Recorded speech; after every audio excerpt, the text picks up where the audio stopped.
Well, good evening and welcome to the August Community Development Committee meeting.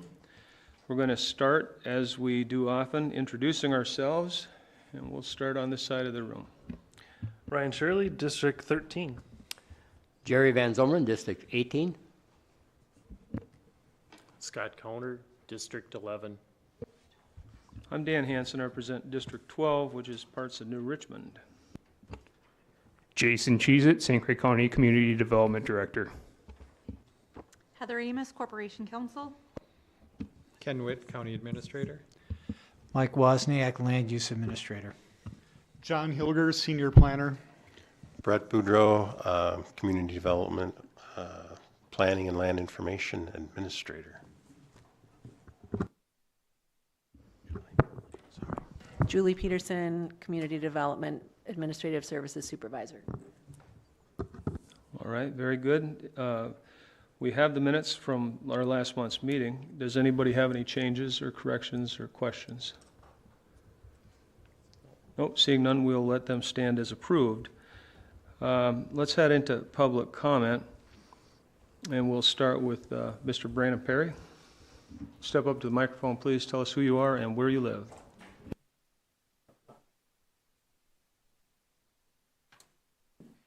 I am Brandon Perry, and I live in Deer Park.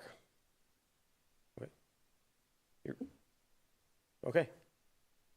So I'm just here. I understand that accessory dwelling units are on the agenda to speak about tonight, and I just wanted to speak. I'm with the Fortress Project. We're a local builder, and we build homes in St. Croix County here, and in the cities of Minneapolis, and we have and I can speak as a builder and also as experience as a son who has a mother who is about 77, has MS, and is aging, and it's important to take care of our elderly and those that are aging in our aging community.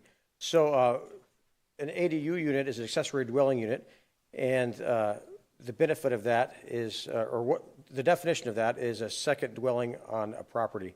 Currently, right now in St. Croix County, you cannot have two dwellings on one property, and there are certain reasons for that, which are very good.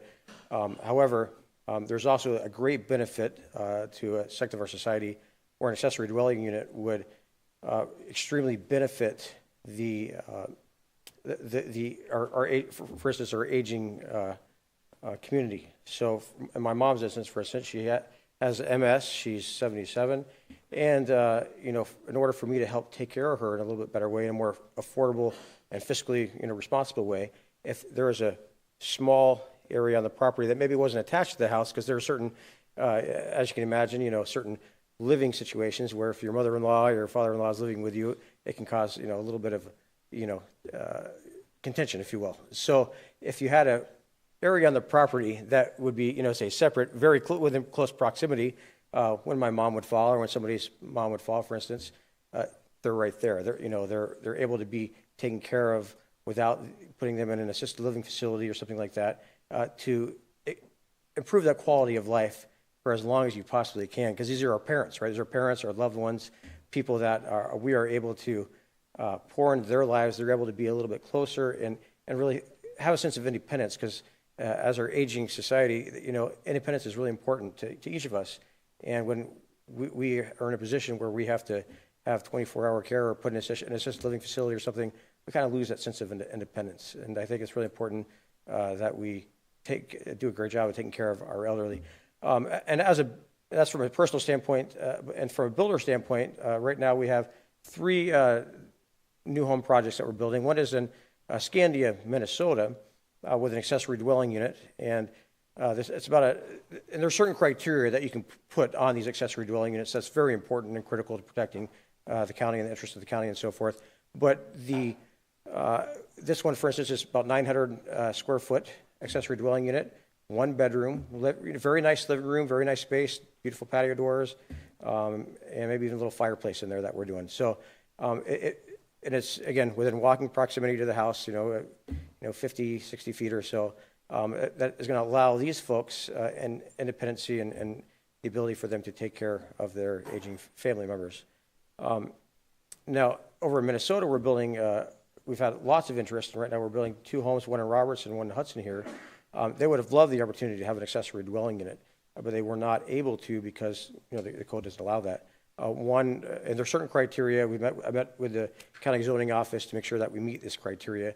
But where you have a large house, you have to have, common space, common rooms, but basically essentially one where we have, mom and dad are on one side of the house and the children on the other side of the house with, a wall in between with common space in between, sharing laundry, stairs, and that's a good situation for them. It's going to work very well.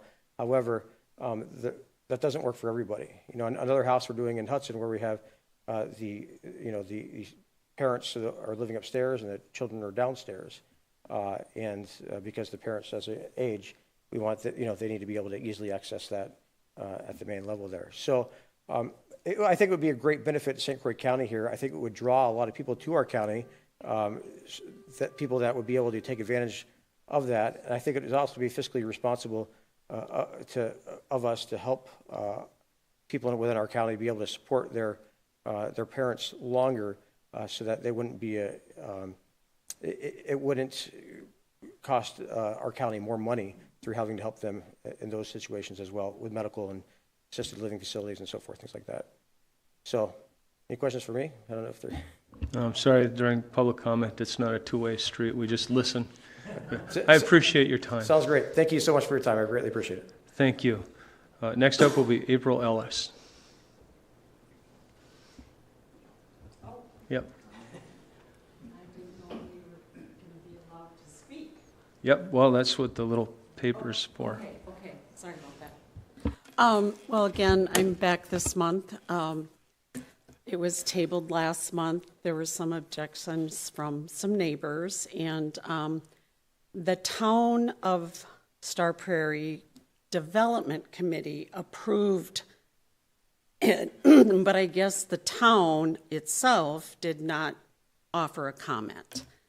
So I still would love to build on that property. I have Doug Zoller here with me. He was a surveyor for the property recently. I hired him to survey it, and then I believe you did the original certified survey map in addition.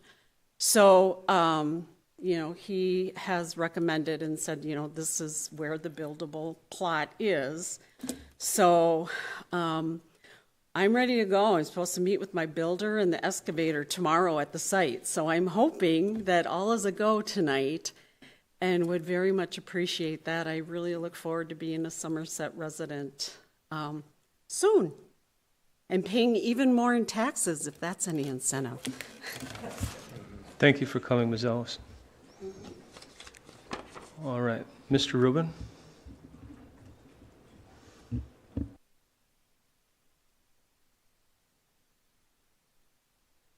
Good afternoon. I wish to, William Rubin, 800 Woodcrest Drive North in North Hudson, Wisconsin. I'm going to follow Brandon's comments on accessory dwelling units. A little bit of a different angle, but maybe following the same theme. And for me, as a resident of North Hudson, does not pertain to me.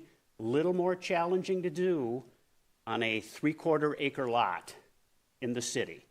I'm not saying it's impossible, but a little bit more challenging compared to a 5 or 10 acre parcel outside of village and city limits.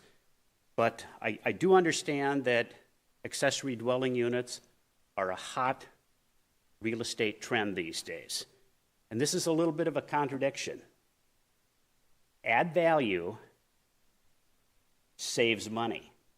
So add value. People are looking for something like that. Consumers are looking for that, as Brandon explained, relative to in-laws and aging parents and so on, but it also costs money to construct 750 or 800 square feet worth of living space. Saves money.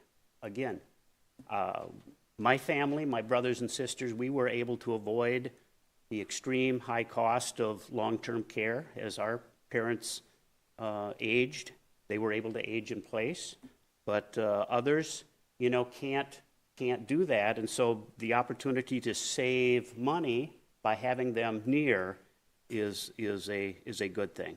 Second comment, shifting gears a little bit relative to the discussion on potential or possible industrial manure management policies.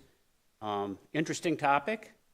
I'm not sure if it will go anywhere, and if it does, perhaps there's an opportunity for this group or staff to reach out to those that will be impacted, dairy farmers.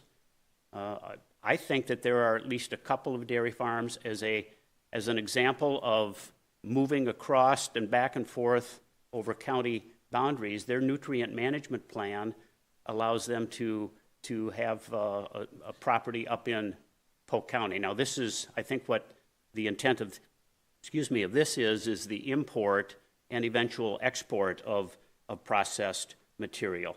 But there are experts that I think are interested in this. They live and breathe it every day with their 1,200 or 1,500 head of milking stock.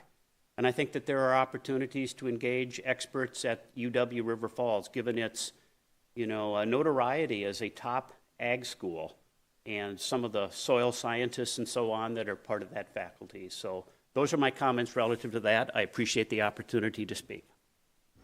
That's good advice, Bill. Thank you. All right. Next up, we move into public hearings, and we have a unique situation I'd like Mr. Hilgers to explain.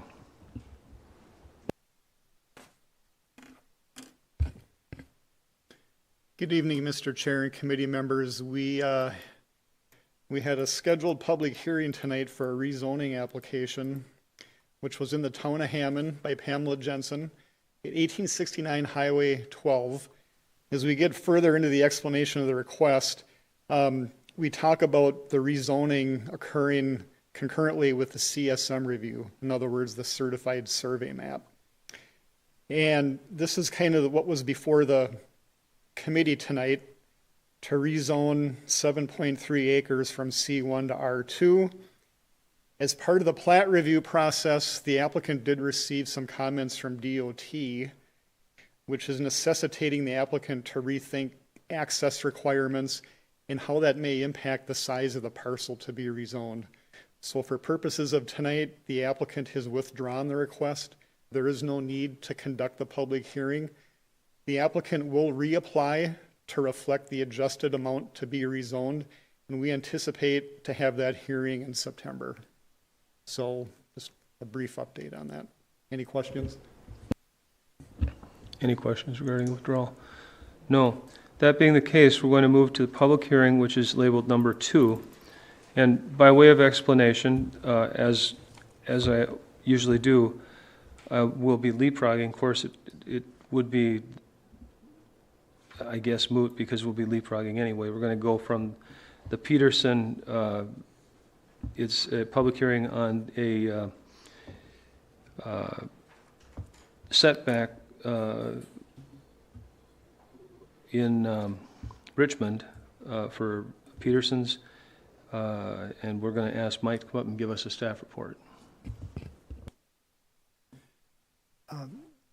Very good, committee members. You have on your agenda item to consider a road setback reduction waiver request for property under the ownership of Paul Peterson and Cheryl Peterson Revocable Living Trust. This property is at 1706 91st Street in town of Richmond. The request, I should note, as is customary, we've included a copy of the staff report and application in your packet. And I'd note that the zoning for this property is, it's in the county's R2 district. We include a slide in our presentation, which I won't review because you've seen it many times, and it's on the history of structure setbacks and from right-of-way. And essentially, a change took place in 2006 where the county determined that the requirement of a 100-foot setback should be reduced to 50. But the plats, the older plats pre-2006, some of them had the 100-foot setback memorialized on the plat. And there's a process that's been in place to change that in our land division ordinance, and essentially that's why you're considering this evening, to grant a setback waiver, and there would also be a correction instrument required should you choose to grant the waiver that would have to be prepared by the a licensed surveyor and filed on the property. The request in this case is to reduce the structure setback on Lot 12 of the plat of Pine Valley Addition from 100 feet to the current zoning ordinance setback standard of 50 feet from the right-of-way of 91st Street. And again, a correction instrument would be prepared by a registered land surveyor and recorded with the Register of Deeds office, noting the removal of the existing structure setback as shown on the recorded lot. And just to point this out to you, this lot is unusual in that it has frontage on two roads, 91st Street, and a kind of an interesting extended, what looks like a right-of-way down to 170th Ave. There's actually a shared driveway in that right-of-way that serves homes on two abutting lots. The access for 91st, for the property on 91st would be from the cul-de-sac of 91st, let me clarify. I'll note that the lot is mostly wooded, mostly flat. It's got a drainage low area down in the sort of southwest corner of the property. And the best place to put the home would require that the setback waiver be granted to allow it to be less than 100, but meeting the minimum 50-foot setback from the right-of-way. Again, another view of this lot that gives you an idea of what that double frontage situation looks like. The 100-foot setback from the right-of-way platted along 91st Avenue, again, it prevents the property owner from building in the most desirable area and probably the most logical area given the dimensions and configuration of the lot. There aren't any sensitive features on the lot, such as shoreland, wetlands, or floodplain. Again, there's a low-lying area that's got a drainage easement on it. We haven't received any comments on this from the town of Richmond. And I would note, oh, we did. Pardon me, I stand corrected. Okay, very good. I will really review this for you. On August 10th, the town board approved the structure setback on Lot 12, which is at 1706 91st Street, as recommended by the Town Plan Commission, from 100 feet to 50 feet. So the town is supportive of this setback waiver. And we've included the following findings in the staff report. The reduced structure setback will allow the lot or structures on the lot to be in greater compliance with the objectives and standards of Chapter 15.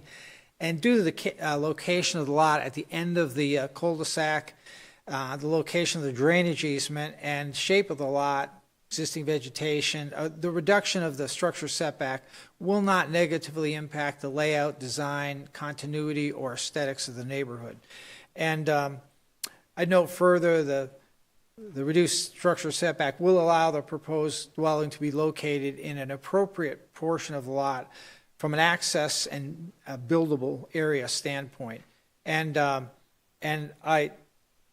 number 4 can be adjusted to reflect the town board comment that I just reviewed with you. The staff recommendation on this item is that the committee approve the setback reduction from 100 to 50 feet from the 91st Avenue right-of-way, and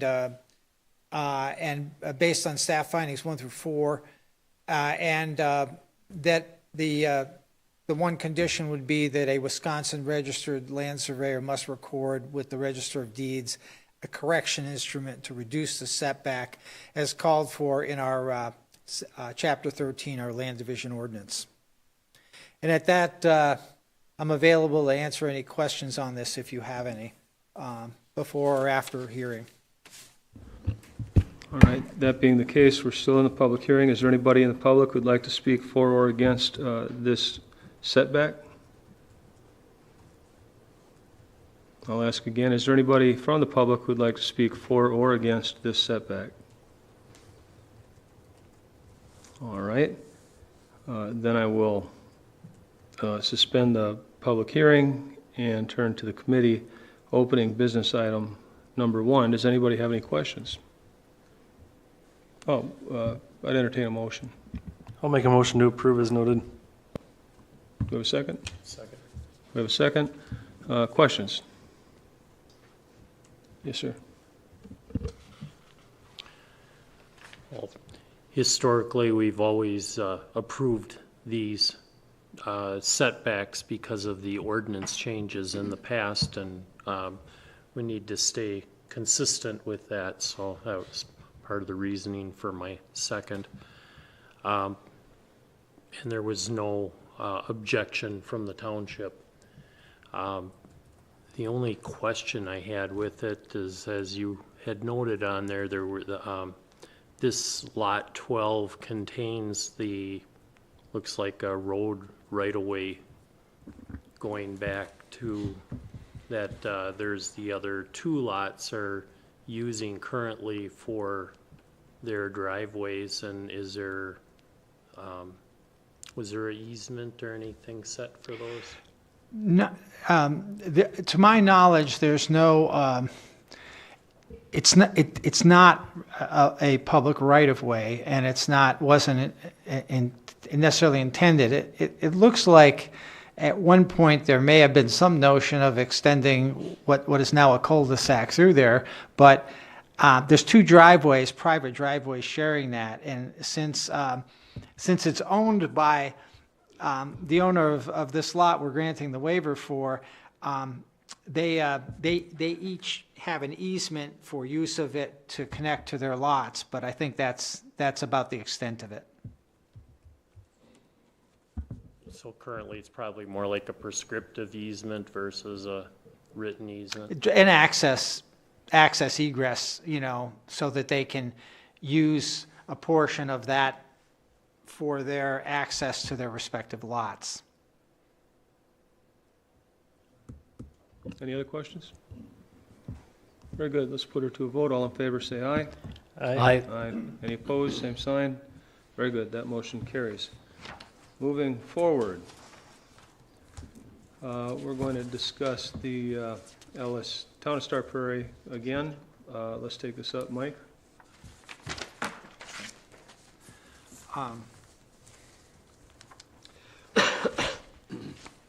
Well, I'm going to, I'll go up to the podium, pardon me.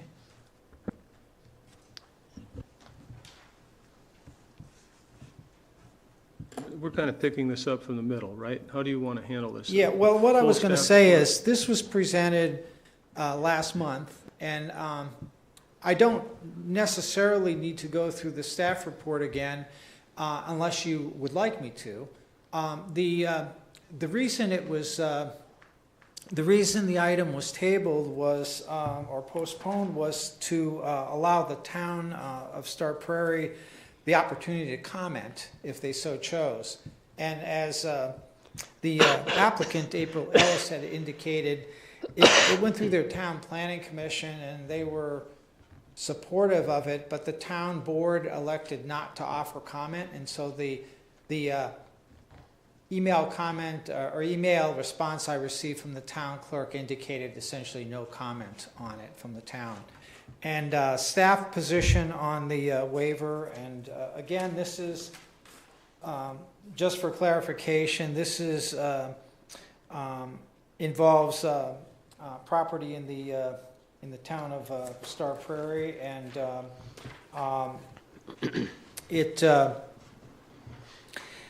it's a lot that has a lot of physical constraints on it, and so the staff believes that really the logical place, probably the only practical place to build, is the front portion of the lot, and it really would require the setback waiver from 100 to 50 feet to allow for enough buildable area, because the lot is split by a pond that actually is considered shoreland, and so they're subject to a 75-foot setback from what would be the ordinary high of the pond, and currently 100 feet from the road right-of-way. And when you take those into account, there's not much to work with on that lot. And see if I can find it here so I can pull up the map and show you. Just a reminder, here's the property, 2116 81st Street. And in the staff report, we included a map from the county GIS, which indicates drainage easements in the hatched and steep slopes in the, well, you consider the steepest slopes in the purple lavender color. And you can see, generally speaking, the proposed location of the home. And basically, there's a limited area here to work with. It would be very difficult to get to the back portion of the lot behind the pond. And so this setback waiver is pretty important for this lot to be buildable. It was subdivided and approved by the county back in 2003, intending to be a buildable lot. So I would encourage you to approve this setback waiver with the one condition recommended, the requirement for the correction instrument. Any questions? Comments? Discussion? I'd entertain a motion. Make a motion that we grant the setback reduction for Ms. Ellis for the piece of property we've been looking at. We have a second?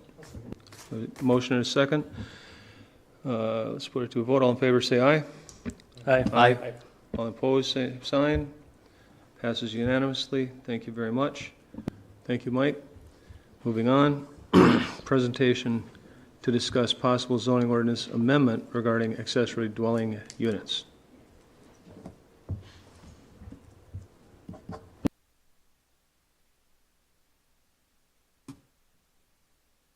Good afternoon again, committee members and Mr. Chair.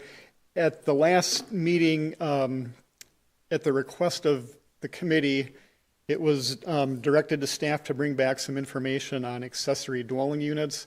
We put together a brief cover memo about what we'll be briefly covering tonight. What is an ADU, the benefits of ADUs, some of the past discussions the county has had relative to this topic, and then items and issues that the committee may want to consider if you're inclined to look at some ordinance proposals.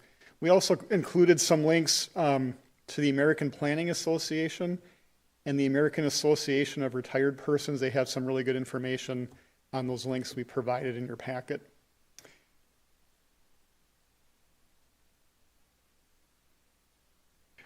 Just cover the basics as far as what is an accessory dwelling unit. As discussed earlier by one of our public comment speakers, an ADU is a smaller independent dwelling unit located on the same lot as a standalone single-family home. What's important to realize is that this unit contains, or a self-contained independent living unit with its own kitchen, bathroom, and sleeping area. They can be detached above a garage or other accessory structure, attached to the main residence, or within the main residence, such as a basement area. And typically, the size of ADUs are regulated by establishing a maximum square footage size or as a percentage of the main residence on a property. The bottom left picture is just one that was a converted detached garage that was converted into an ADU. The middle picture shows the ADU above a detached garage structure. And then the photo on the right just shows the different types of ADUs shown in red. Again, They can be detached, attached, above a garage, in a basement area, or in an upstairs area. Briefly talking about some of the benefits of ADUs, they can enable family members to live on the same property while having their own living space. Maybe kids that are in adulthood but are currently in school or looking for employment. They can provide housing for a hired caregiver.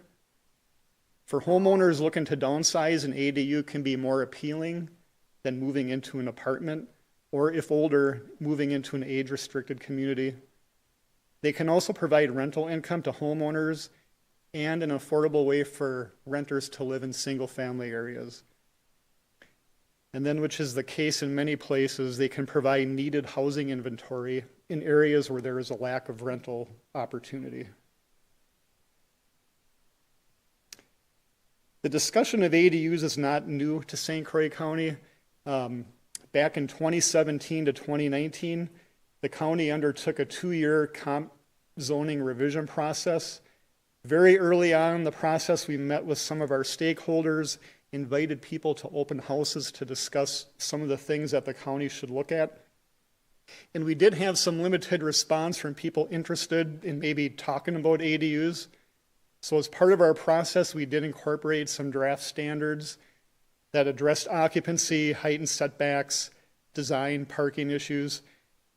As the process evolved, we kind of met with the towns to discuss some of the options, and the more we talked with our towns, there were some reservations about the ADU concept, that some of their concerns were that both dwellings would turn into rentals, and they were concerned about the upkeep of the property, which obviously turned into maintenance concerns if the owner didn't live on a lot. There seemed to be some allowance where if it was chosen to be incorporated, that ADUs be limited to being attached to a main dwelling, and that they should be for relatives only, which somewhat limits the purpose of the ADU. So for various reasons, the ADU concept was ultimately a move from the ordinance draft. We had a number of other bigger issues that took precedence, and ADUs kind of fell off the table at that point. If the committee is inclined to move forward or to have additional discussion on this, we just put together a laundry list of some regulations that the committee could consider. Again, addressing the unit size. Again, these are accessory units. They should be smaller than the main residence, and they're typically reflected as a square footage maximum or a percentage of the main residence. Most codes that we've viewed limit one ADU per zoning lot. We also have to ensure the adequacy of water and sewer service. In terms of occupancy, should the ordinance language allow an ADU only on the condition that the owner of the property lives in one of the units? And this goes back again to having eyes on the property and ensuring upkeep and maintenance. Parking issues, which should not really be an issue in the rural areas of the county with a larger lot. The type of permitting, would the committee be inclined to have these requests go to the Board of Adjustment for a conditional use? Or could we adopt preconceived restrictions and limits and have them be approved administratively? Architectural restrictions, height, setback, and location on lot. Building permits would have to be obtained through the town since they administer the zoning or building code. We'd also have to look at exempting ADUs from our density limits. Right now in our R1 district, for example, you're allowed one dwelling unit per 10 acres of density. We'd have to create an allowance for ADUs to be exempt from that density requirement. And then more importantly, for our ag zoning districts, the Ag 1 and Ag 2, we would need to consult with DATCAP as far as ADUs being permissible in our ag zoning districts. So those are some things that we would certainly want to consider or have further discussion with the committee. I'll just stop there. Any discussion, comments, committee direction, or any thoughts or initial concerns you have? And again, the information we put together was very basic, but it kind of presents a brief overview of what the main issues are with ADUs. Ryan, you want to go first? I can go first, sure. Personally, I would like to see staff come back to us with some options for moving forward with an ordinance change on this. Obviously, you said in the last slide there what you'd have to talk to DECAP and some other things there. I'd like to see, I guess I'd like to ask our new director. I think your old employer had ADUs available in that county. Am I correct? Not necessarily a full ADU, but we had bunk houses which allowed for overflow or extra sleeping accommodations, but they lacked on some of the normal uses like a kitchen, for example, and that would not be allowed. But I think staff has identified a lot of different things to consider. And if the committee so desires, we can take and draft some language, and that look at our surrounding counties. And I know Pierce County does have some ADUs down there, and so we could even do a comparison so you can see where St. Croix would be in compared to surrounding counties. Yeah. Yeah, I think I would like to see that happen. Some of the limitations, I guess I'd like to see, let's try to minimize the amount of regulations we have on them. I'm not too fond of making them only for relatives, or that kind of limits what a homeowner is allowed to do with them. But obviously, we're going to be looking at shared well and sewer service, a maximum square footage, and then the limiting one per zoning lot would be kind of where I would like to see that go. But I'll let everybody else talk about it.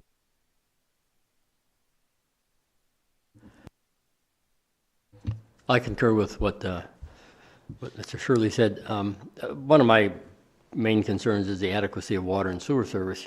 If you have an existing house on a lot that's just barely large enough to put an ADU on, is it going to be large enough for added sewer and water, especially the sewer? Because we know that water and sewer is very precious in our county. We want to guard that. I think too it might be clumsy. It's a good idea to say it has to be relatives only, or one of the relatives has to live in one of the places, but that's kind of clumsy. I'm not certain just how well that would work out. We almost should develop a separate zoning spot for that. It's not R1, it's kind of R1 plus. So we probably should look at the legality of that. Also, as we consider that. And my other question is, what happens to this after 20 years from now? We are all out of the picture, and now it looks pretty tough, tough shape, because no one lives there, or the person who lives there has rented it out to a family of 25 people, or something similar to that. I'm over-exaggerating. So I think we need to, there have to be some restrictions as to size, restrictions as to occupancy. The idea, the concept is great. Like someone mentioned, we're all getting older. We probably are looking for a place, we'll be looking for a place to set our shoes in a place like this. So, thank you. Anything?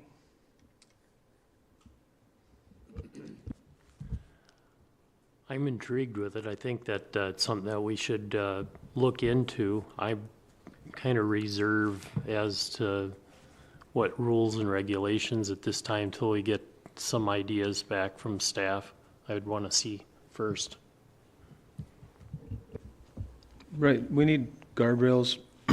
Obviously, it's an idea that it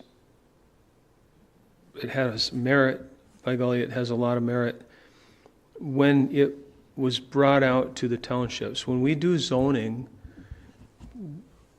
our partners, our partner government, townships have a vote, they have a say, and their veto power is to withdraw from county zoning. If they don't like what is going on here, their option is to withdraw from county zoning at any time. So what we do, and this is my concern, and I'm sharing it with you openly, if what we do has to not only conform to our comprehensive plan, it has to be something that they are willing to go along with. So in this process, in this conversation, we have to include our partners, the people who have been elected to lead the townships. So I like the idea. I liked the idea when we talked about it in 2017, but the people who lead the townships didn't like it. So how do we package that and open a conversation with guardrails to include our partners? Do we form a subcommittee and invite in a leader from each of the townships and say, hey, what do you think of this? And I'm spitballing here, guys. Chime in.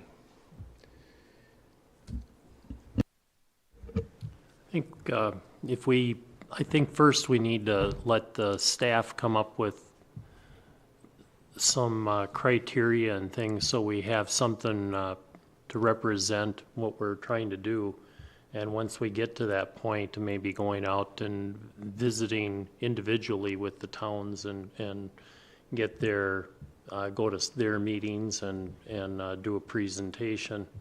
And then bring that back, and then we could create a committee if we're ready for the next step. I've often thought that when we put something together and bring it out to the townships, they get the feeling we're asking them to rubber stamp it. I'm wondering if we ask them to come and help create an idea instead of bringing a whole idea to them, maybe we'll have better luck. Mr. Chair, if I may. Absolutely. So I think sometimes it might be more productive if we as staff came up with a laundry list, if you will, with not saying every possible regulation that we might be able to put into place, but at least if we had a list, it's a lot easier for you and the members that are coming to maybe a meeting, or if we're going out to the meetings to present, so that they at least have a starting point, so that we're not spending a bunch of time trying to draft provisions, during a meeting on the floor. So we could do that laundry list and bring it back to you guys, and you guys could refine it, and then we could hold like a stakeholder meeting with the towns if they wanted to come to us. Me being new in my role too, it is on kind of my goal list in that to get out to each town, and that to meet the towns and talk to them about our department. But of course, if we're going to be doing that, we're probably looking at a much longer time period for getting something enacted, and that versus just having a stakeholder meeting. So that's what I've got to add. We're talking about changing a zoning ordinance, so really we can't fast track that and expect it to be done well. So, I don't think we should be pushing that quickly and have it be done well. So, truthfully, I can't see it moving along any faster than the beginning of next year if it's to succeed. That's just an opinion. What do you think? You're the professional planners.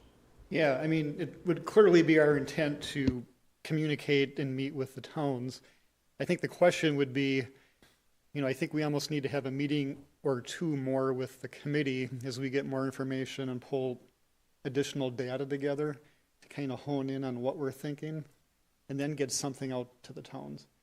It always helps to have something for them to look at first. Instead of leaving it open-ended, I find that sometimes challenging. They kind of need to be a little bit more focused, and if we give them something to comment on and structure it that way and say, hey, we're open, we're just throwing this out to start with, I think that would work well. But would I be correct in saying that the counsel from the committee that would be to let's pursue this in a positive way? Good then. Okay. Thank you, John. Yes, sir.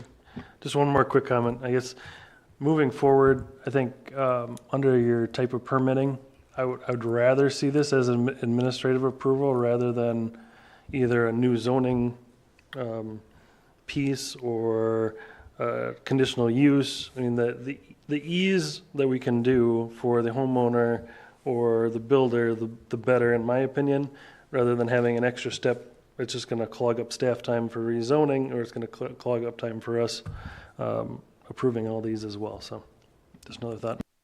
Well, zoning prohibits it now, so it'd have to be a rezoning. But in terms of what you're talking about is conditional use, yeah. And that'll come out in the process. So, and I guess I'd like to get this gentleman's name. I'd like to thank, in terms of the comments that were made earlier, I'd like to thank Mr. Perry and Mr. Rubin for coming and talking earlier. So, moving on. We have talking about industrial manure management. So, I had asked to bring that to the table.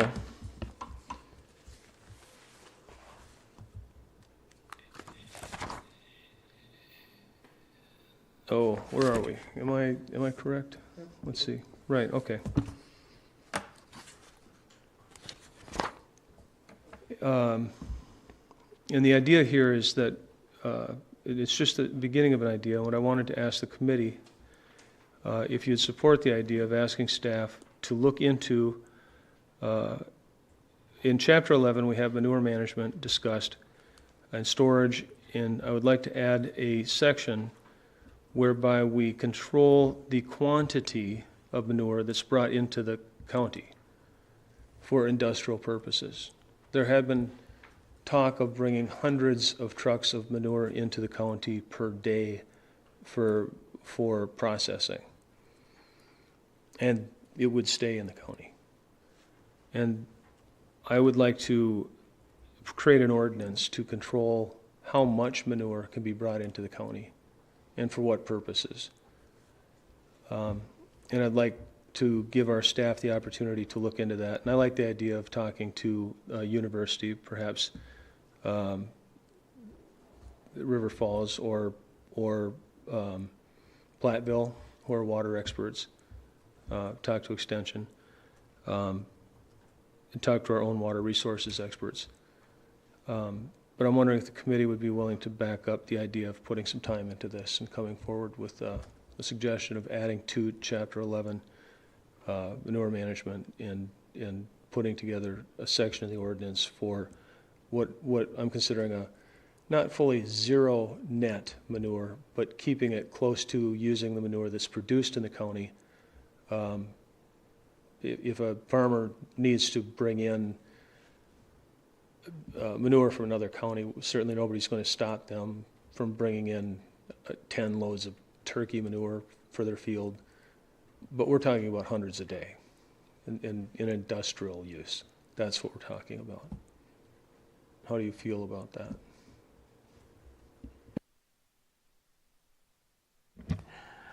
I guess I would like to see what Mr. Rubin was talking about, and we invite in some UWRF staff and some of our, maybe throw out an invitation to some of our local farmers in the area. Maybe we have some kind of a roundtable discussion on what the possibilities are and what their expertise is, and see where that goes. It's a good starting point, I think.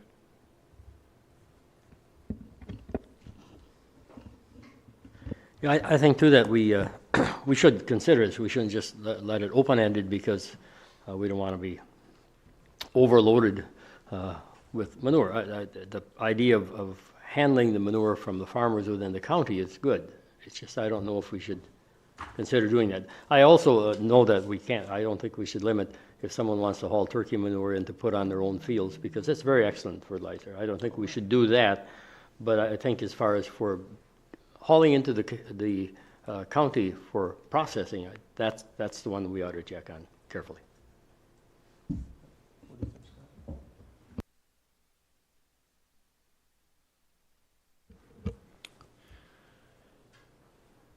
Yeah, I think moving ahead with something would be prudent, but I also have concerns that as we address it and how we address it, that we're also considerate as to if we have to hire, if we're hiring in people from the university or something, that's dollars and cents too, so we gotta be cognizant of that and realize it, that, think that through also as we're planning it.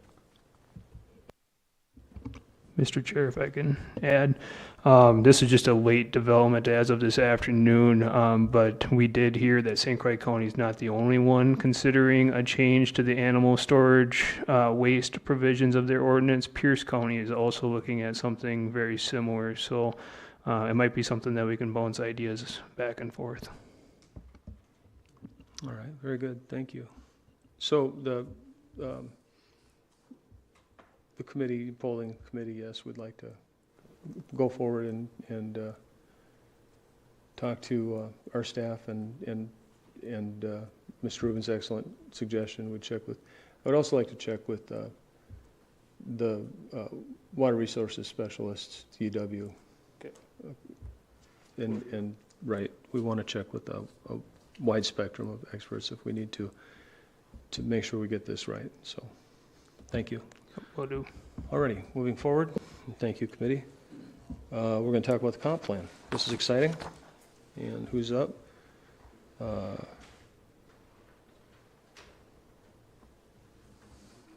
Brett Boudreau. Hi, Brett. Good evening, Chair Hansen and committee. As we have discussed earlier at our various workshops in the previous meeting, we'll be bringing different sections or elements or chapters, whatever you want to call it, of the comprehensive plan forward at your meetings. Tonight we're going to talk about the introduction chapter, where we also share issues and opportunities and background information on population. The process began in late 2022. It included a comprehensive plan resident survey conducted by the UW River Falls Survey Research Center. We did an online open access survey that was available to anybody that wanted to participate.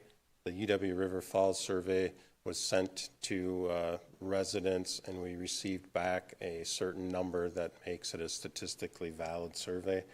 We held a couple of open houses. We have a web page. We've been having various meetings with the CDC. So now I'll dive into our draft chapter.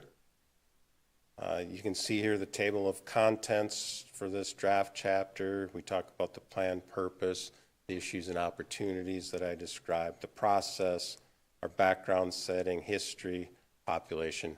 I'm not going to read or try to go through every section. I'm going to hit some of the highlights or things that we as staff think that is important. And if there's something else that you've read that you want to bring up, please let's talk about that, or email or call after the meeting. So diving in, I will say that the reason that we're doing this, the purpose of the county comp plan is to guide and accomplish the coordinated, adjusted, harmonious development of the community, which will, in accordance with existing future needs, best promote the public health, safety, welfare, all of those things.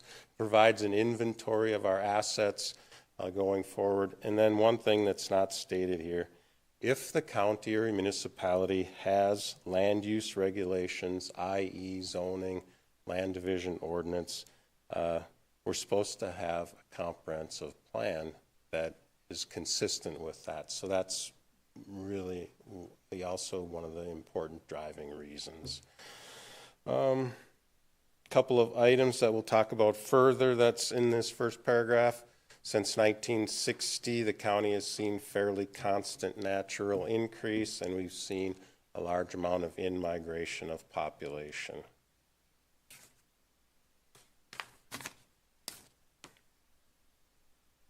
Further, we go on to the findings and issues that were identified in these surveys and issues that staff have identified.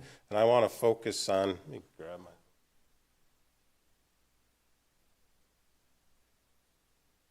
I want to focus on items 9 through 14 here. I'm sorry, 10 through 14. A large number of people will be reaching retirement age over the next 20 years. That could impact our housing demands, our transportation demands, and the services that we provide they could have different preferences for housing.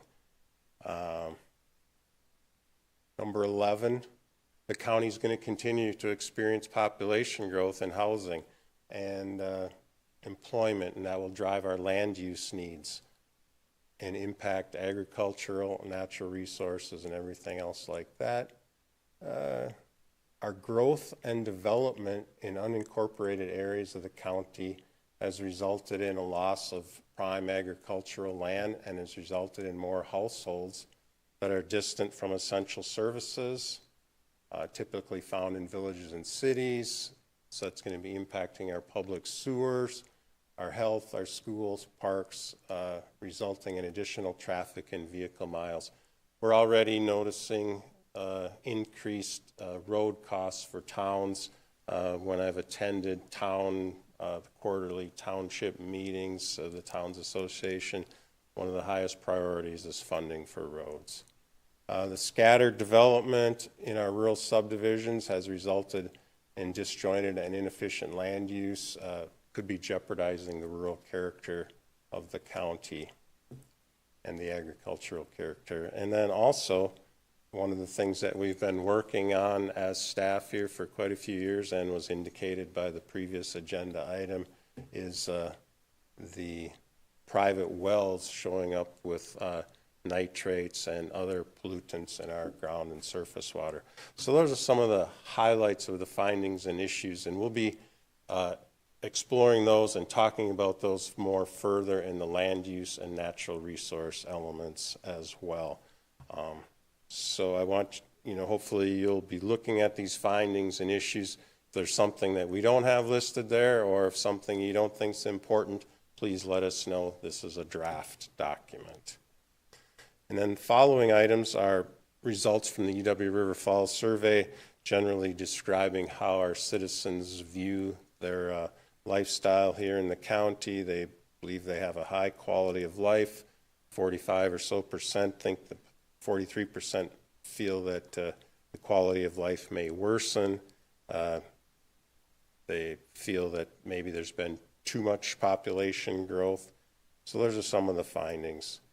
The opportunities section that we've got listed here, I want to highlight a couple of those. One anyways, is the I-94 corridor.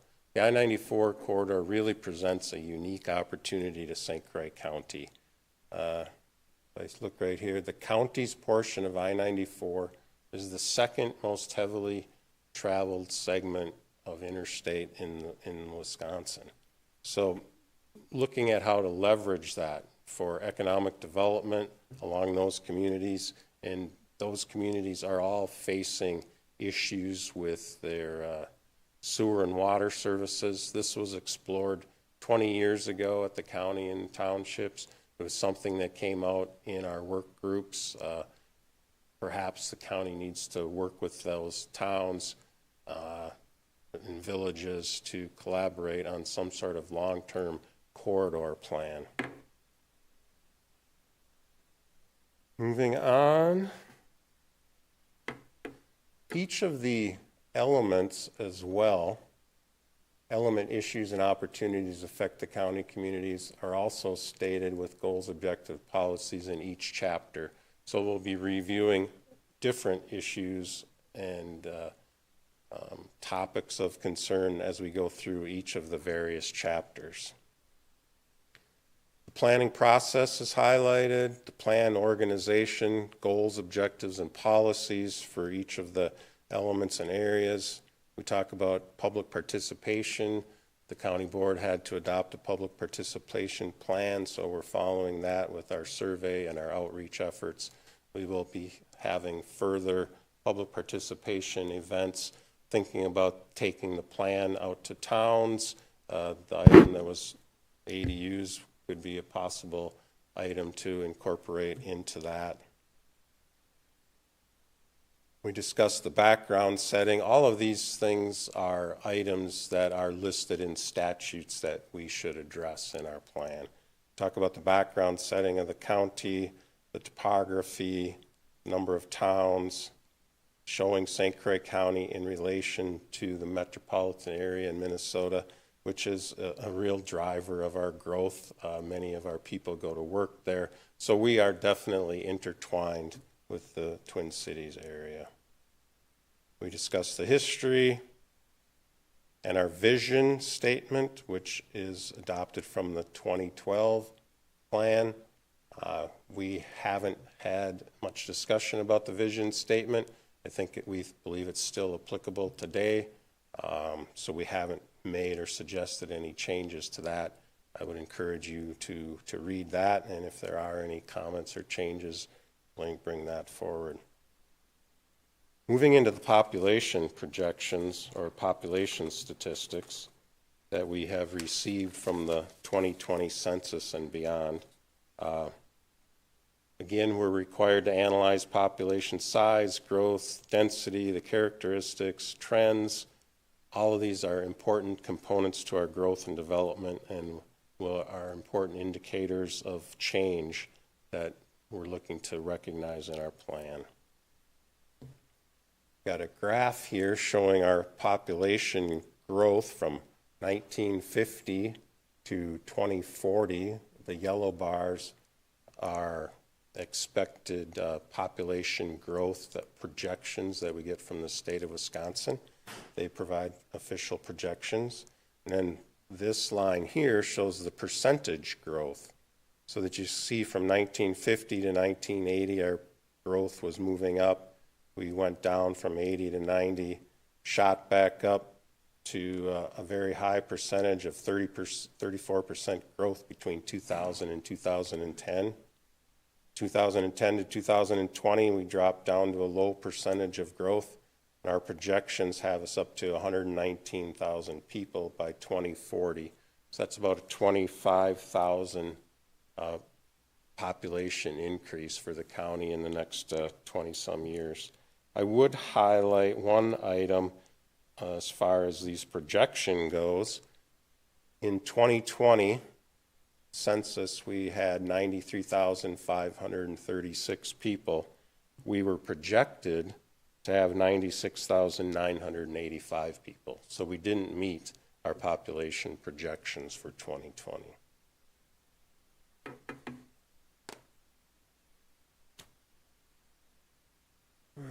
Moving on, we have a map of the municipal population. No surprises here, really, showing our highest townships and cities on the western side and along the 94 corridor. Our rural agricultural areas with lower levels of population. One item that I would highlight here is you see we have town of Warren and the town of Kinnickinnick in our 94 corridor. Their population is lower than their adjoining town of Hammond and the town of Richmond. So what happened there? The town of Warren and the town of Kinnickinnick have land division ordinance or land use regulations that limit major subdivisions. So that's why they have a lower level of population in those two towns. Just want to point that out, that not everything comes back to county policy.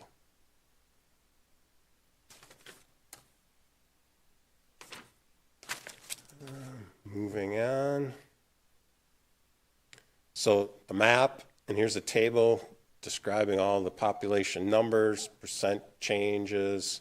I like this graph because while the map shows the location of the town of Hudson being the growth center and a higher number of people living there, this graph actually shows the magnitude of the town of Hudson.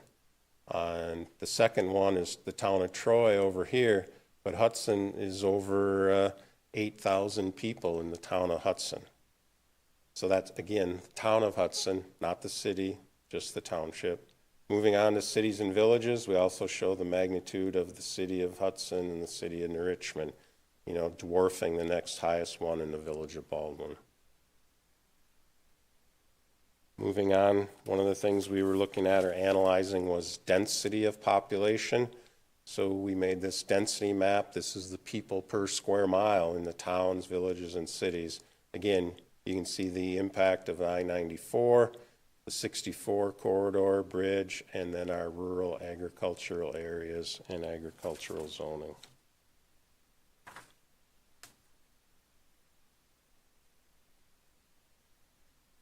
I like to, this was kind of a fun map that we did a while ago.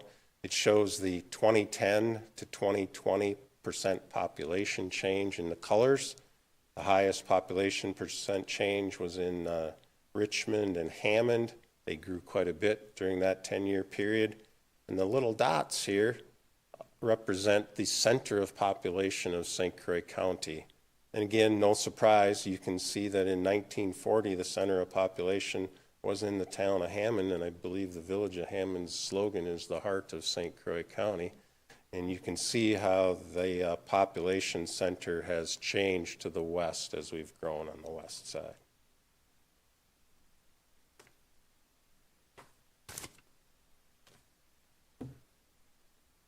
This graph here charts the St. Croix County rural-urban population split. And since 1970, it's just about been a 50-50% split in the towns versus village and cities, rural versus urban. Just in the last census 2020, the villages and cities actually crept up a little bit higher than the rural towns. And we also look at the components of population change. If we went from 1950 and 60 all the way to 2010 and 2020, and we grew in the last census, some 20,000 people here between 2000 and 2010, and the majority of that is in migration. So we've got a lot of population coming into our county. We also had in-migration from 1970 to 1980. Our natural increase, births minus death, has generally stayed pretty level through that time period. And we also look at age and gender. This is an interesting graph on population by age. Again, showing our aging population in St. Croix County. A little less than half of the population in 2020 is over 45. Not dissimilar to many other parts of the country. You can see these top colors, how they've grown and expanded from 1980, 1990, 2000, 2010, 2020. Again, more charts and graphs describing all that if you want to get into the details. And we have a map of population projections. The population projections will be important as we analyze land use and what those impacts might mean. You can see that our projections were projected to grow the most in Somerset, Hudson, Richmond, Hammond, those areas. Projections are based on the historical trends of population growth and extended into the future. It's easier to forecast larger areas, say the entire county, than it is to forecast town growth.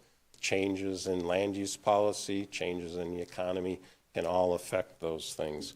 One of the items that we'll use these projections for is how much land do we need for future residential, future commercial, future industrial growth. For example, our population is projected to grow 25,000 between now and 2040. 25,000, if we continue 50-50 with the villages, that's 12,500 people. You divide it by 4, you're down to 3,000 lots. You add times that times 4 per acre, and we're going to use 12,000 acres of land. Half a township would go to rural development. Much smaller amount would go to village and city development because of its density. And we'll be discussing that at length in the land use section.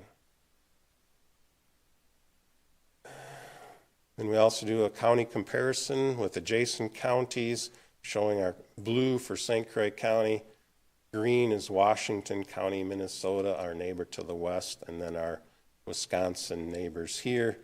St. Croix County lagged a little bit behind Washington, but we shot up in percentage growth between 2000 and 2010 and dropped in the last census period between 2010 and 2020 to about a 10% growth rate.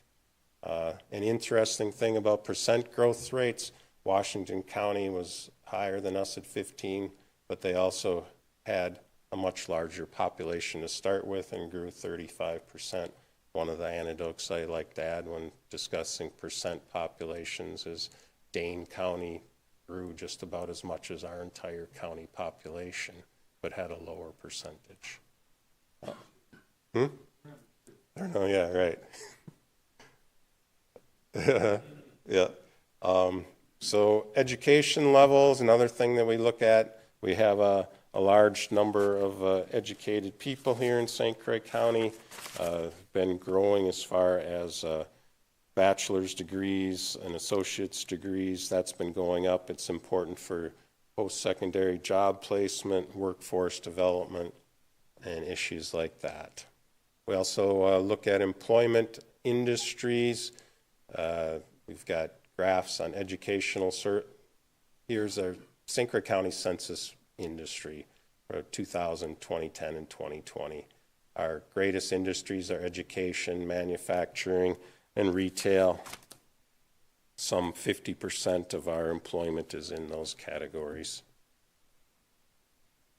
Another thing that we look at in the issues and opportunities is our time to work and our transportation and commuting patterns, place of work. Many people work outside of the county, and we kind of like this little graph here, if I can actually get the mouse to stay on it. There's St. Croix County. We have an inflow of some 12,800 people come to work here, 26,000 live and work here, and another 23,000 or so go outside of the county to work. So we have quite a large number of people going outside of the county to work. Again, no surprise, but it does impact our growth and development. And you know, how do we attract industry? We're competing with these other counties. So we work with our economic development group to get those things done. Income.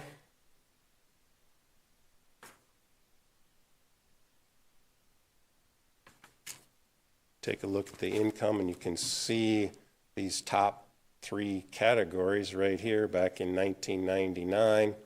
Are 200,000 or more, 150,000 to 200, and 100,000 to 149. And you can see how that group has grown considerably in St. Croix County from 1999 to 2000. So as we say here, incomes have consistently increased since 1999.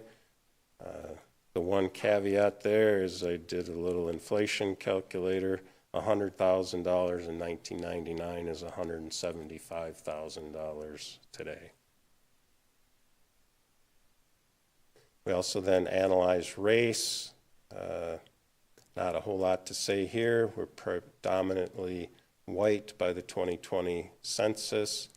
We are growing. We have two or more races, and I think as we indicated earlier, we're growing with Hispanic and other populations. And that is the end of the introduction chapter.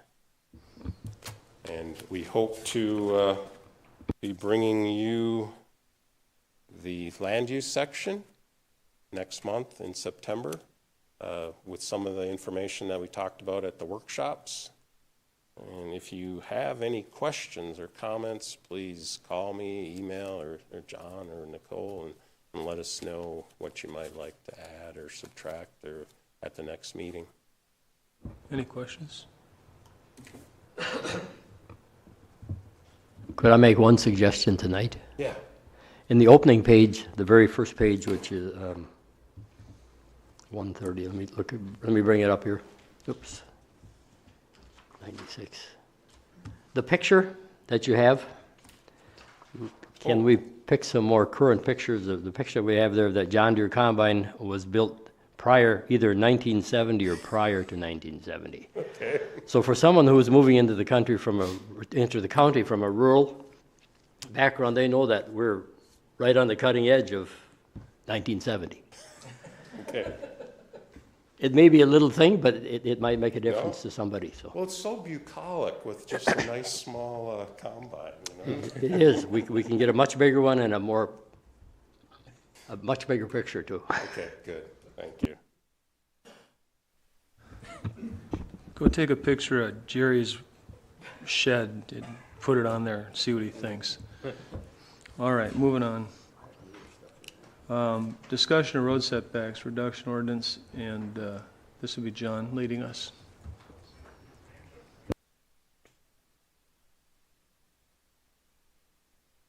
Yes, so the next item on your agenda tonight is discussion for an ordinance amendment relating to road setback reductions. And you had two items on your agenda tonight that Mike kind of covered and walked you through. But these amendments are based on trying to rectify the requirement we had up until 2006, where 100-foot setbacks were put on plats. After 2006, that requirement was lifted, and our zoning code changed to only require 50-foot setbacks. So to rectify that, property owners can come in for a request, a waiver setback reduction request. And typically, well, right now it's handled through a public hearing process that's posted in the local paper. People are notified of the request, and then the committee, you hold the public hearing, and then a decision is rendered. If you recall, earlier this spring, we had discussion. The committee directed staff to take a look at this and look at a process that we would propose as an administrative process. So with the help of Corp Counsel, we have done that. We've attached a draft ordinance in your packet relating to road setback reductions. And so it's very straightforward. The purpose just says this deals with setback reductions that are shown on approved plats or certified survey maps. Number two, an application would be provided by county staff. The zoning administrator would be the designated staff person that would review the code and make a determination based on the following criteria under numbers 3, sub A, sub 1 and 2, that they do not violate the general intent and purpose of the chapter or be detrimental to the health and welfare, and that a road setback reduction be allowed when the setback will allow the lot or structure to be in greater compliance with the objectives and standards of zoning. And again, they may be general criteria, but nonetheless, these are criteria that our zoning administrator would weigh. They would look at Chapter 15 and the current 50-foot requirement. The approval process is straightforward. A notice of the request would be mailed to the abutting landowners and the town in which the road setback reduction is requested. We as the county would provide the notices. And again, we'd be bypassing. What's different from this is that we would not be posting or publishing a notice in the official paper. The abutting landowners and the town in which the setback reduction is requested would have 30 days from the date of the notice from when the zoning administrator would send it out. These entities would have 30 days to send comments back to the zoning administrator, whether for or against it. And then what we're identifying is that the zoning administrator would have up to 60 days to render a decision, whether for, in favor, or against the request. The zoning administrator would provide a final decision in writing and explain the decision. And then as with currently, we would require, as it is now, that if the road setback reduction is approved, they would need to file a corrective instrument and record it with the county register of deeds. And maybe most importantly, any decision that the zoning administrator would make would be subject to an appeal process in front of a board of adjustment in case there were any people who felt aggrieved by the decision. So again, we're removing the public hearing process with the committee. We're making that process administratively through the zoning administrator's office. So again, it's fairly straightforward, but it streamlines the process for the applicants. And I think there will be a way we can reduce the application fee because of fewer publication costs. I think that's something we'll look at, but we could equate the fee equal to a land use permit, which 300, 350, I think. They're at about 4 now. 4. To be honest, that's what the fee is now. Oh, okay. Okay. Well, just my opinion, but I think any time that you can give a better deal to a property owner, I know that we have to cover costs, but anytime you can give them a better shake on a fee, I'm in favor of it. Now, again, this is a draft. The other thing we need to consider tonight is how we want to communicate this with the towns, because the towns will be somewhat impacted by this. They'll still have a review and comment procedure, but instead of dealing with the committee or sending their comments to the committee, they'd be sending their comments to the zoning administrator. So again, it removes that layer of those having to come back to the committee. And that was the direction we received earlier this spring when we talked about that. So this draft is trying to reflect the discussion we had earlier this spring. I think what we need to do is talk about the time element involved that we want to give the towns to review this draft ordinance change. We would need to have a public hearing with the committee to consider any amendments. So we can either schedule a public hearing now, or we can wait to schedule a public hearing and do more of an informal communication with the towns to get this out to them and let them contemplate that change. Comment here. Just looking a little bit of an I am not totally familiar with the ordinances on some of the setback requirements, but do we hold the same 50-foot no matter if it's a U.S. highway, a state highway, a major arterial road, or do we keep it at 100, or is it 50 now for everything? The 50-foot is consistent among districts. Okay. Again, the requirement up until 2006 was to require a 100-foot setback line, and then they were shown on the plats or the certified survey map. So there's that gap from when they were required versus when the code changed in 2005. Some of those lots are still vacant, like the issue you heard tonight with Miss Ellis. You know, she bought a lot that had that requirement, and she was asking and requesting relief from that requirement in front of you tonight. Yeah, and that's on a town road with real low impact. Yeah. I guess that the reason I asked is the DOT, Wisconsin DOT, or anyone have any other recommendations on setback that we need to consider on something like this for their, according to traffic counts or anything else for setbacks that they feel we should be considering when we're doing this as we adopt these new ordinances? I can certainly touch base with Kelly Becker, who does many of our land division reviews. We've had plats that abut state and county highways, and I can consult with her to see what kind of comments, if any, we've received on some of those plats. If I could comment, the sight lines at intersections are a key concern of not only DOT, but of course our highway office as well. And the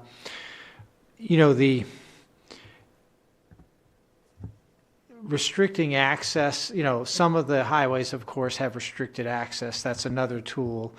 And in some cases official mapping can be used where it's almost like a first right of refusal if there's going to be a highway project and they don't want the right-of-way, future right-of-way bought out from under them. So there's different ways that highway jurisdictions, road jurisdictions protect their roadways. The setbacks from local government are, it's not that common that they indicate preferences there, but we could ask.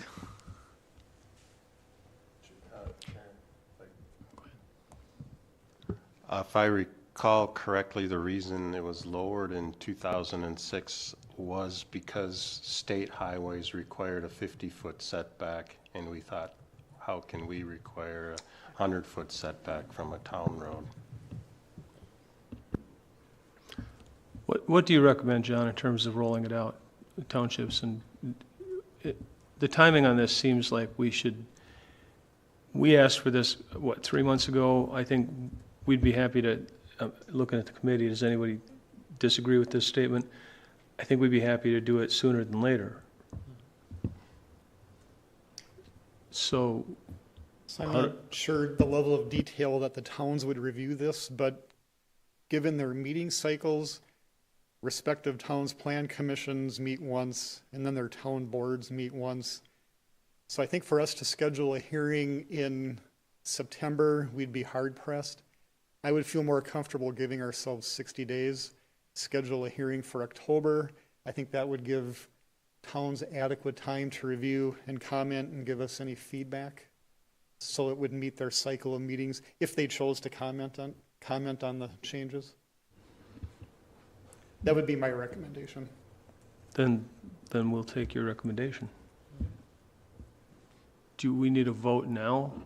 I think, No, Mr. Chair, and we shouldn't need a vote. all right.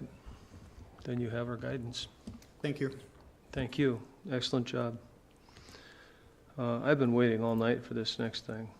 Can we have a financial report? Any questions? No. Yeah.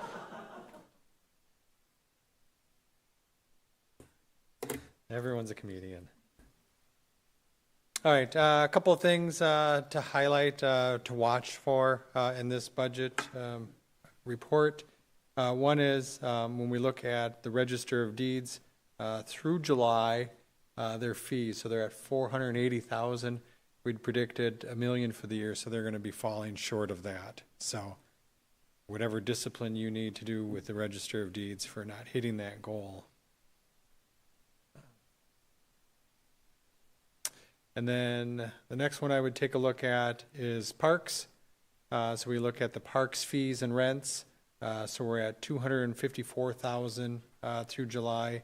Last year through July, we're at 313. We've budgeted 381 for the year. So we should still get fairly close to that. We'd ended last year at 408. So figure about another 100,000 coming in, put us in the 350 plus range. So we should be pretty close to it. Not as far off as the Register of Deeds, but still probably just a little bit short, I'm guessing. And I think that was about it. I think everything else, when you look through the expenses, we look like we're doing pretty good. But I'd be happy to entertain any other questions that you have on the financial report. Supervisor Cowner.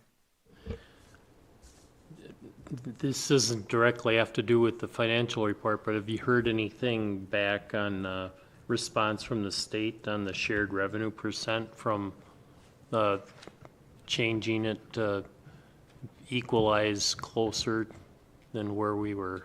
I know they were requesting that for the cost on, what do they call it, property transfer tax, was it? Oh, related to the Register of Deeds? Yeah, there hasn't been any movement on that one.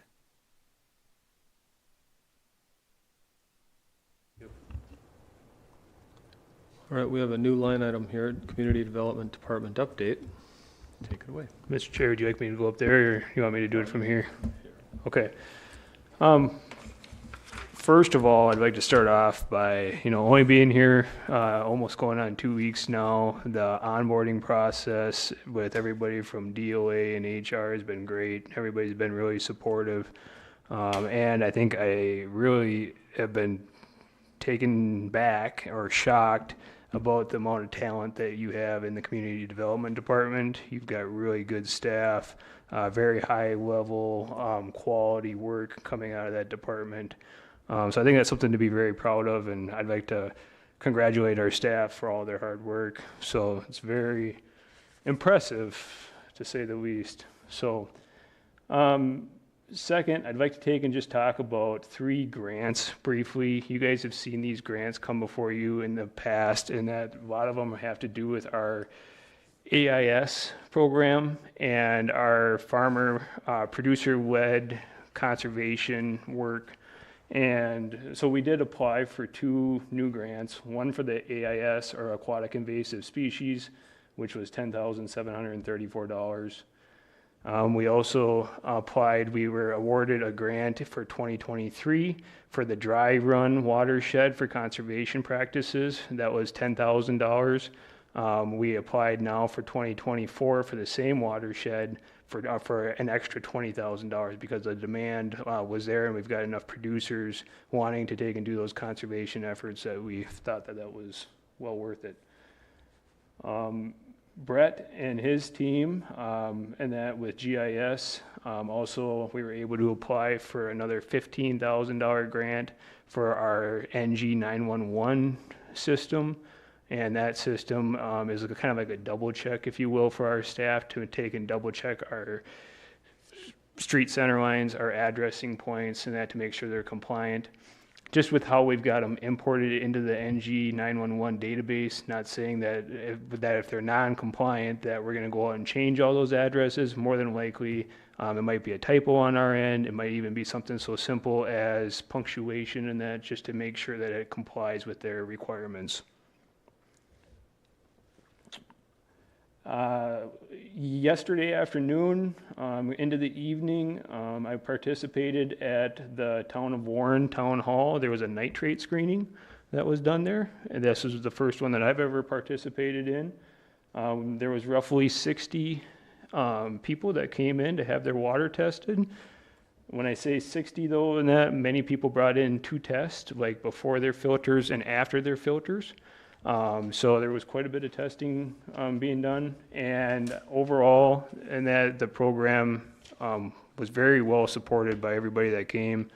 They're very happy to have their water tested. We had nitrate ranges from 0.53 or even 0.23 all the way up to like 15.7. So 10 is the safe level. So there is some on that out there that are exceeding that 10. The next one, as Julie pointed out, is on September 6th, and that's in New Richmond at the St. Croix County Center there. So, and I guess that's a really busy event where they typically get a lot more people coming to it as well. Brett and his team have also been working on the real address ordinance. The county board had talked about this on August 1st. They have sent out an email to the town clerks and the town chairman, and that for those new changes. And so we're looking at that being before the Public Protection Committee on September 7th, and hopefully back before the county board on October 3rd. Working with the land use side again, they have a new software in that you guys have heard about. It's called GeoPermits. Our staff has been busy with the summer rush here and that over the last month, so we haven't been able to meet. However, in that we intend on meeting with them very soon, and that to create the system. So it sounds like we're one of the first counties in that are going towards this system. So there's kind of some development in that needs to happen. I know that we have a goal of like January 1st to try to get something up and going. It might not be totally in place by then, or it might get delayed depending on how fast they're able to accommodate our changes. So we're kind of working on customizing the program to fit the needs of the county. Okay, just some numbers for you. In August, so far, of course, we're only on the 17th, there's been 10 certified survey maps that have come in for splits, land divisions. No majors as of this month. That doesn't mean that we don't have them in the queue, though. There's been 4 rezone applications, 5 land use permits, and 15 sanitary permits.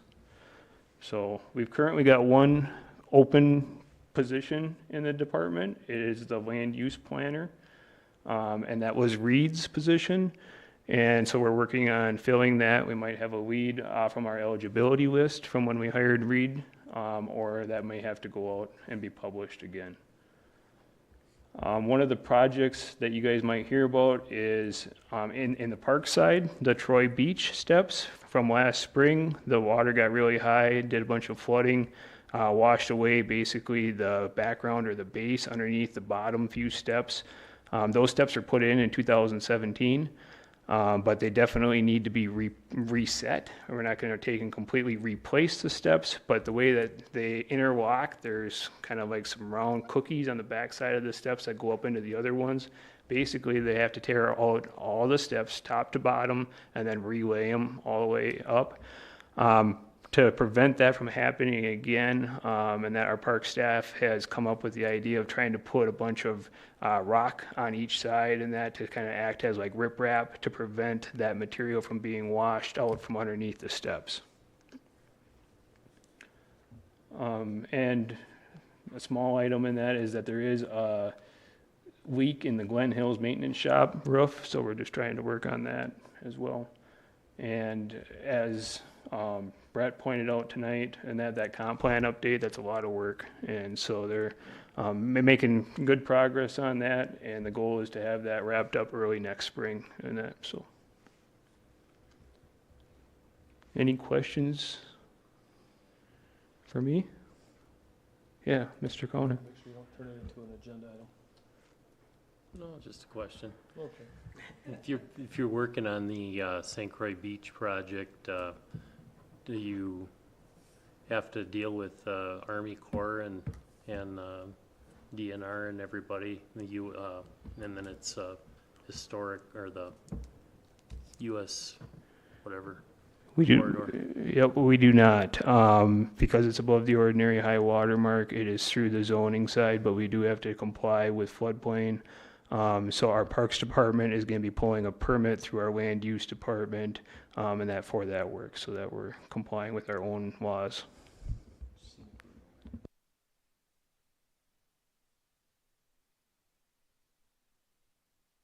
So, done with your report?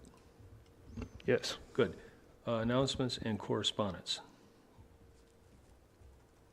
I'd ask anybody who's inclined to say a prayer for our friend Ed Schochner. Request for future agenda items. Sir. Minnesota has passed in this last session a lot of rules, regulations, and most importantly, a lot more taxes. So that opens a unique possibility for St. Croix County, I think, to bring additional quality jobs to St. Croix County. So I've approached the EDC, and they've graciously taken on the role to try to figure out how to do this. And I think we should entertain a future agenda item to talk about creating or allowing them to run the show and create a marketing plan to try to attract some businesses from our neighboring state to try to help get them, attract them across the border, somewhat similar to what Southwest Wisconsin's done to Illinois, and they've had really good luck doing that.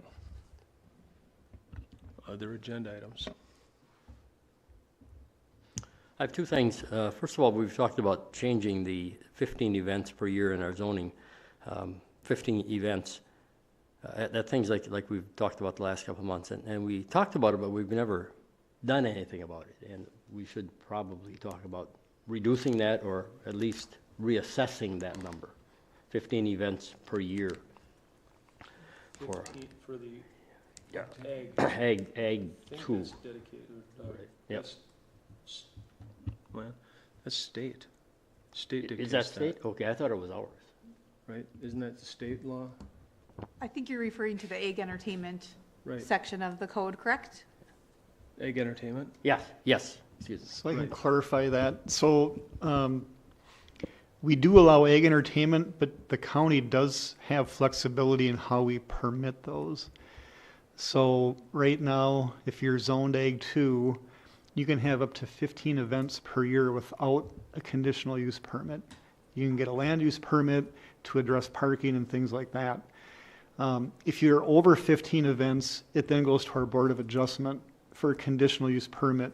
So we do have flexibility in the sense that we could modify that number, but we would still be allowing it. The question is whether it's permitted with so many events per year, and then above that would be a conditional use permit. So this is still the category of future agenda items. Let's not, we can't talk about the agenda item. Why don't we have an agenda item that discusses ag entertainment? Okay. And we will talk about what we can do with regard to ag entertainment. I'm okay with that. That's kind of it. Okay. Yeah. And the second thing, and this can be a Corp Council from Heather, the protest petitions that change in in the Wisconsin statutes. You know, why were we not notified? And I know there were some other counties that were concerned about it. Has there been any movement on that? I am not aware of any movement on it. I have done some research to try to figure out why that protest petition section was removed in the act that was passed by the legislature. And what I have read and reviewed is that the goal was try to make residential housing complexes more easily approved. And so the protest petition section was removed in order to hopefully allow for more, I guess, residential apartment complex type development. So I don't think it was anticipated that it would affect county government as it did in our county. But beyond that, I haven't been able to find any other reasons why counties weren't more notified as to this issue. It sounds like it was a bill or an act that was brought forward by the Realtors Association. So I'm not sure why counties weren't provided more notice. How do we turn that into an agenda item, Jerry? Perhaps what we heard is enough if Heather kind of keeps looking at that, you know. Okay, just any that other checking. agenda items, requests for agenda items? All right, Mr. Chair, I got just a couple. okay. We've received 2 new rezone applications, just so that you're aware, those will be on your agenda. And then also, we'd just like to do a brief update on the TAP grant and that for the walking path and that along Highway 35 there. That's going out for bids and just got an update on the process there. Those 2 things, and then maybe I can take and have just a brief update on the animal storage ordinance, where we're at. Those things will be great, and I'm sure we'll have more. Alrighty, that being the case, date of the next meeting is Thursday, September 21. Look forward to seeing you all there. We are adjourned.